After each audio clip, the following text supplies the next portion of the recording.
kunnafoni min bɛ di nanzarakan na o bɛna yɛlɛma aw ye todunkan na a bɛna lase aw ma seeru sila maraka faama fɛ sabula kunnafoni sɔrɔbaliya o ye kunnasiri ye. Maraka faama ka journal banbara bɛna lase aw ma ka sababu ɲuman kɛ malizoom.net ye. Maraka faama i bisimila bi kunnafoniw bɛ cogo di? Bi ntɛnɛn juillet kalo tile 29 sanba 2019 kunnafoni labɛnna fasirijɛkulu ma fɛ radio bɛnkan ale kumaso kɔnɔ 97 tɔmi 1 fiɲɛ suru ka bɔ Sugunikura Kulojo nagakɔrɔla na. A bɛna lase a balimakɛ Seyidu Sila maraka faama fɛ. Sori Gindo dɔgɔnɔkɛ faama k'ale to suya kɔlɛ la. Kunnafoni bakurubaw filɛ.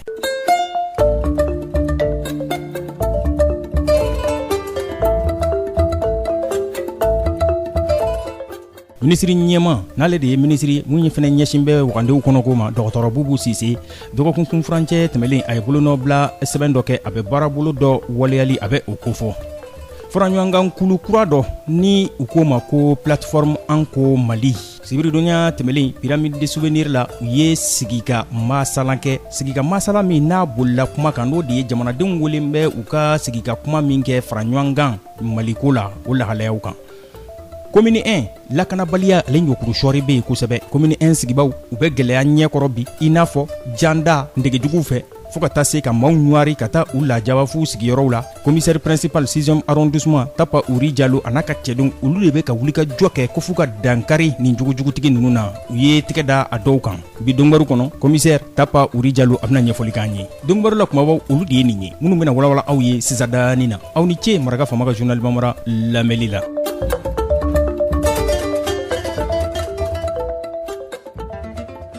An bɔra k'a fɔ sisan ministri ɲɛma n'ale de ye ministri ye mun fana ɲɛsin bɛ wagande ko olu lahalaya ma dɔgɔkun kunfurancɛ tɛmɛlen a ye bolonɔbila kɛ sɛbɛn dɔ la a bɛ baarabolo waleyali kofɔ mun n'o ye ka sira k'o labɛn sira min n'a bɛ bɔ Burɛm ka taa Kidal a bɛ taa kilomɛtiri 285 a n'a kunkanfɛn murumuru caman nin kɛra ministri ɲɛma dagayɔrɔ la n'o ye primature ye ministri min ɲɛsin bɛ sirabaw olu dilanni ani waabɔ ma Tarawele Zenabu Diop ale tun bɛ yen nɔ nin wari a bɛ taa euro wari o miliyɔn 70 banyangola CFA wari la a bɛ taa miliyari 49 ani miliyɔn 91 ani 1 banyango min Commission européenne Banque africaine de développement u ka tɛmɛsira fɛ BAD u bɛ na nin tɔrɔmuɲɔ in labila a bɛna kɛ sababu ye ka waabɔ kɛ siraba la siraba min n'u bɛna o dilan n'o bɛ bɔ Burɛm ka taa Kidal.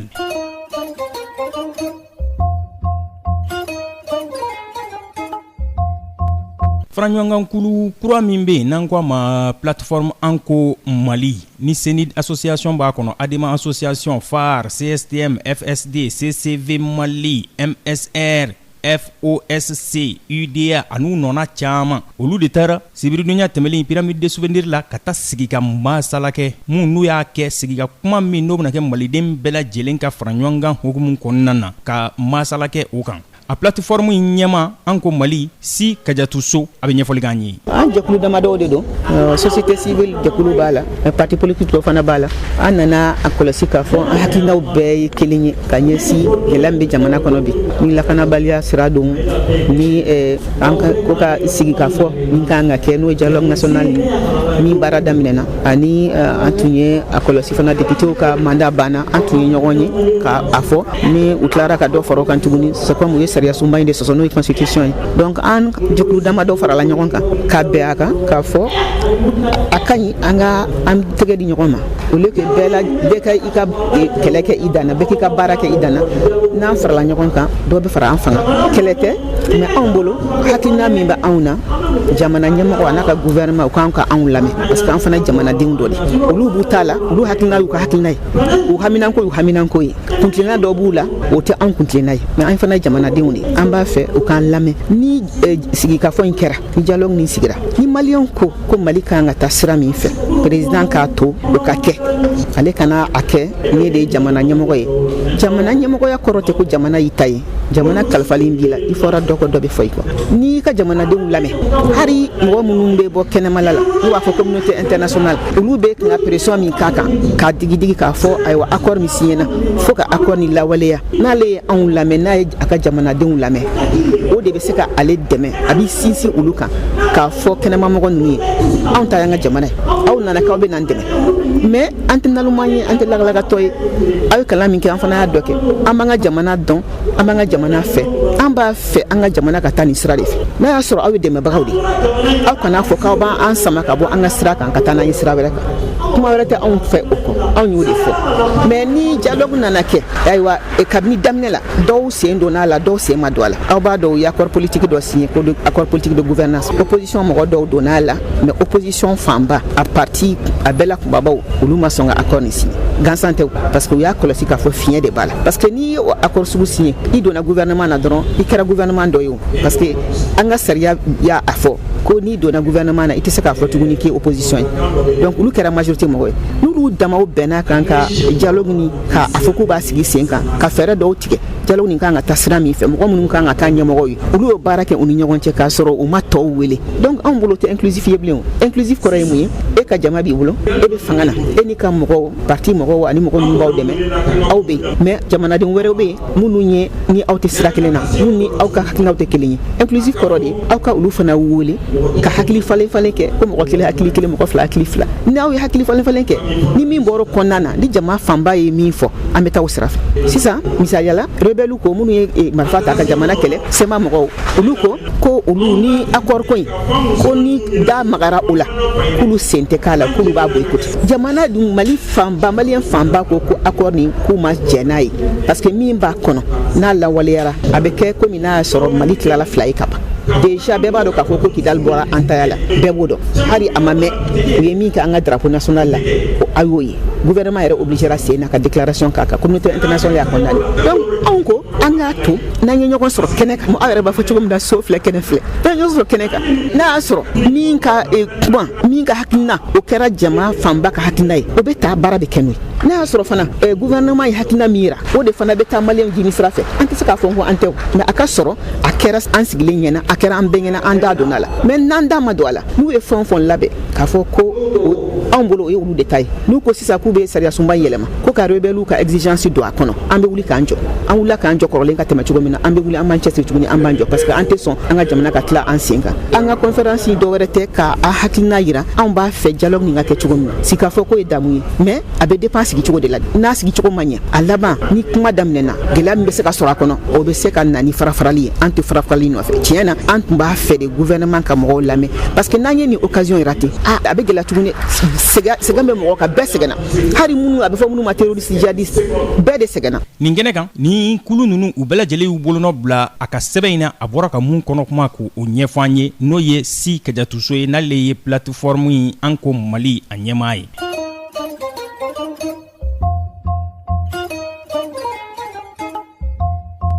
commune 1 faba kɔnɔ yan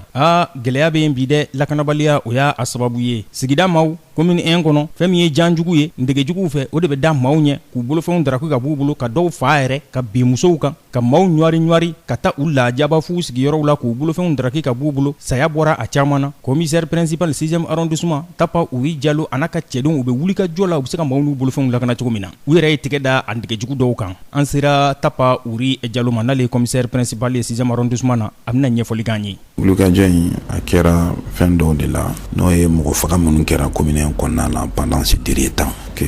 les gens se posaient la question nin ko in bɛ kan ka kɛ cogo min na mais minnu b'a kɛla u b'an cɛ ma quoi personne n'a eu le courage ka mɔgɔw dénoncer hali k'a fɔ ko karisa dalen bɛ so kɔnɔ dugu mana jɛ a bɛ taa nin kɛ nin a bɛ tile sufɛ a bɛ nin baara sugu kɛ o tɛ fɔ fo tiɲɛ ni baraka bɛ bonya tuma min donc dans la nuit du 20 au 21 ni Trissa Kumare ni Di Vieba ni Mamutu Traoré di Arbi u donna Angoy Bakan Bangoni Razel la ka taa a bɔnɛ a ni la u ye koko ta ka don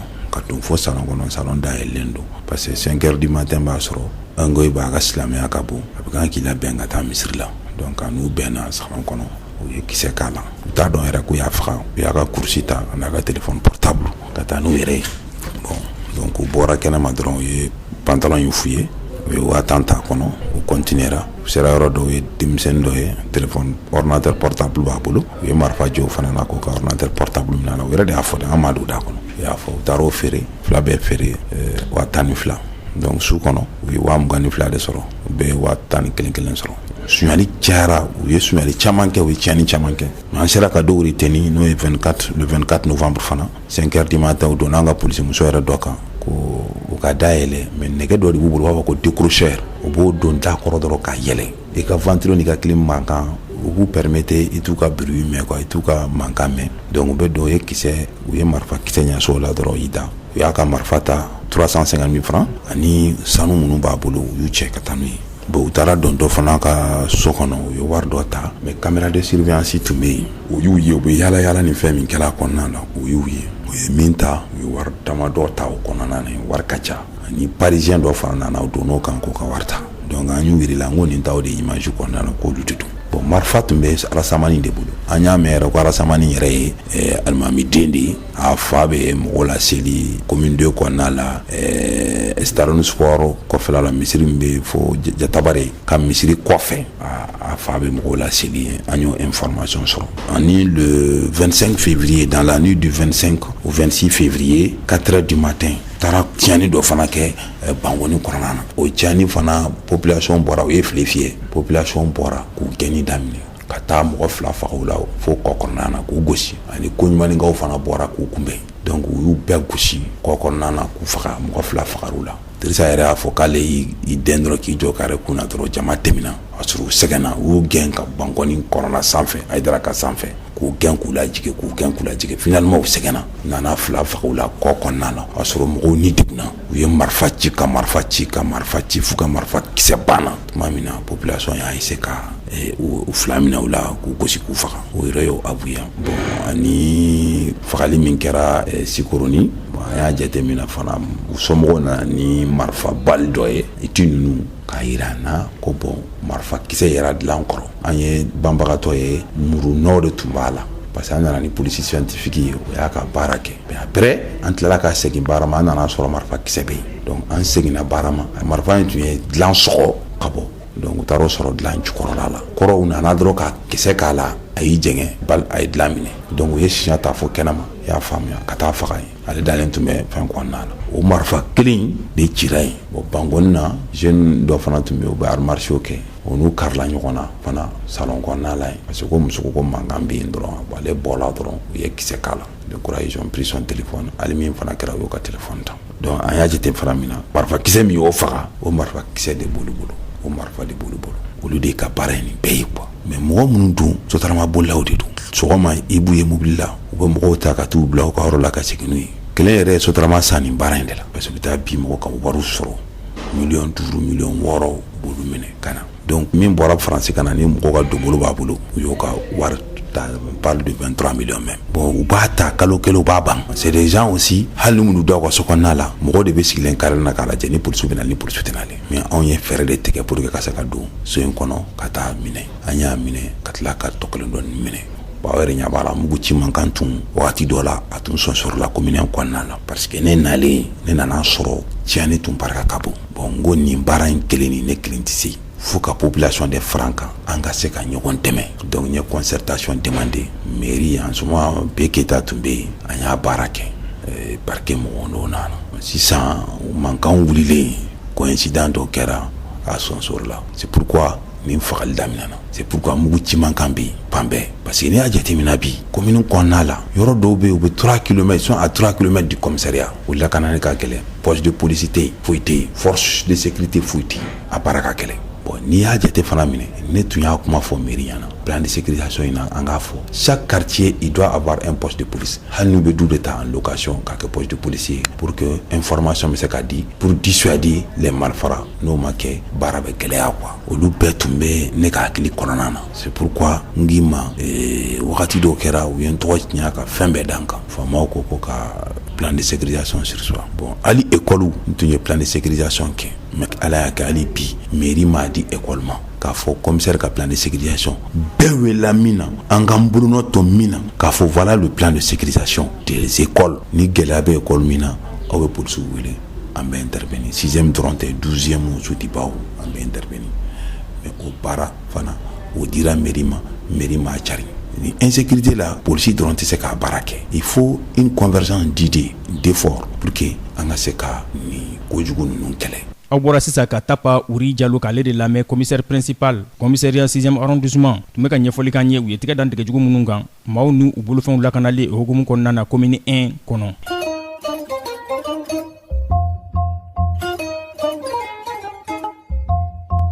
Maison du partenariat Bamako yan jumadonya tɛmɛlen a ye tile kelen hakili jagabɔ kɛnɛ sigi min n'a bɛ lasaniyali ani fɛn min ka dɔn ka fɔ wa bɔli duguba kɔnɔ ko o kow ka ɲɛfɔli kɛ o la nin baara dayɛlɛ kɛra directeur national de l'urbanisme et de l'habitat Alimamun Ag Mustafa ale ɲɛna faraɲɔgɔnkulu min bɛ n'u kama association bremoise n'olu ɲɛsin bɛ ɲɛtaa sira o sabatili ma n'u kama ko borda olu de ye nin hakilina in sɔrɔ ka nin tile kelen hakili jagabɔ in k'a kɛnɛ sigi fɛn min ka dɔn ka fɔ u se ka jateminɛw kɛ cogo min na lakanda fɛɛrɛw kan ka kɛ minnu ye ani wabɔliw kan ka kɛ cogo minnu na dugubaw kɔnɔna na sango Mali bɛ yɔrɔ min na bi a bɛ taa fɔ maa 1,18 million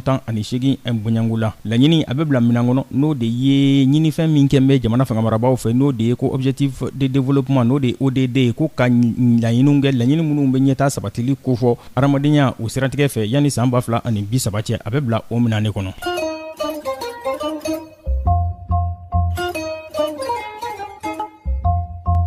kunnafoni kuncɛla bidonya in na an b'a jira la k'a fɔ Boko Haram olu ye mugujuguci dɔ kɛ sibiridonya tɛmɛlen ka ɲɛsin maa dɔw ma maa minnu n'olu tun taara sudo na kɛra Nigeria a kɔrɔnyanfan ka taa kaɲagayanfan fɛ a kɛra sababu ye maa 65 olu bɔnɛna u nin na maa 10 olu joginna nin kunnafoni u ka gouvernement ɲɛma min bɛ sigida in na n'o ye Maiduguri ye n'ale de ye faaba ye Borno o tɔgɔ la Mohamed Bulama ale ye kuma in sɛbɛntiya nin bɛ dansigi bi laselu la min labɛnna fasiri jɛkulu maaw fɛ ka lase a balimakɛ Seydou Sila marakaw fama fɛ sori gindo dɔgɔnkɛ fama ale tun bɛ suya kɔlɛ la radio bɛn ale kuma so kɔnɔ 97.7 tɔmi kelen fiɲɛ suru bi donya in na ntɛnɛ juillet kalo tile 29 san 2019 ni ala man ka jɔnya sini an na ɲɔgɔn sɔrɔ ya kunnafoni kuraw kulu lase aw ma n'a b'a fɛ ka segin ka maraka fama ka journal bambara lamɛn a bɛ taa malizoom.net ale sanfɛ www.malizoom.net maraka fama ka journal bambara ka kunnafoni jatara ka laselibaw an n'a bɛɛ lajɛlen ye mun tora ne o ye k'aw fo k'aw wale ɲuman dɔn k'a fɔ aw ye a k'an bɛn sini ni Alahu subhanahu wa taala n'a sɔnna Maraka Fama ka bi journal Bambara lasera aw ma ka sababu ɲuman kɛ malizoom.net ye.